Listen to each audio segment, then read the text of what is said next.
Student question பேப்பர்ல யாரும் எழுதக்கூடாது. ஆன்சர் பேப்பர்ல என்ன எழுதுறதுனே தெரியல. இந்த கொஸ்டின் பேப்பர் கவர் நல்லா சார், வேற மாத்தி கொடுங்க சார். என்னடா தேடிட்டு இருக்க? சார் 3வது பிட் எங்க வச்சிருக்கேனே தெரியல சார். பாருங்க கட்லக்கடியில இருந்து வச்சிருக்கீங்க பாருங்க. 7வது கொஸ்டின் சிலபஸ்லயே இல்ல சார். அது எப்படிடா உனக்கு தெரியும்? இங்க பாருங்க சார், புக்கு ஃபுல்லா தேடிட்டேன் காணோம். ஸ்டூடண்ட் கொஸ்டின் பேப்பர்ல யாரும் எழுதக்கூடாது. ஆன்சர் பேப்பர்ல என்ன எழுதுறதுனே தெரியல. இந்த கொஸ்டின் பேப்பர் கவர் நல்லா சார், வேற மாத்தி கொடுங்க சார்.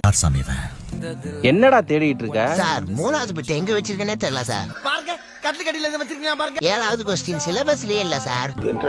அது எப்படிடா உனக்கு தெரியும்? இங்க பாருங்க சார், புக்கு ஃபுல்லா தேடிட்டேன் காணோம். ஸ்டூடண்ட் கொஸ்டின் பேப்பர்ல யாரும் எழுதக்கூடாது. ஆன்சர் பேப்பர்ல என்ன எழுதுறதுனே தெரியல. இந்த கொஸ்டின் பேப்பர் கவர் நல்லா சார், வேற மாத்தி கொடுங்க சார். என்னடா தேடிட்டு இருக்க? சார் 3வது பிட் எங்க வச்சிருக்கேனே தெரியல சார். பாருங்க கட்லக்கடியில இருந்து வச்சிருக்கீங்க பாருங்க. 7வது கொஸ்டின் சிலபஸ்லயே இல்ல சார். அது எப்படிடா உனக்கு தெரியும்? இங்க பாருங்க சார், புக்கு ஃபுல்லா தேடிட்டேன் காணோம்.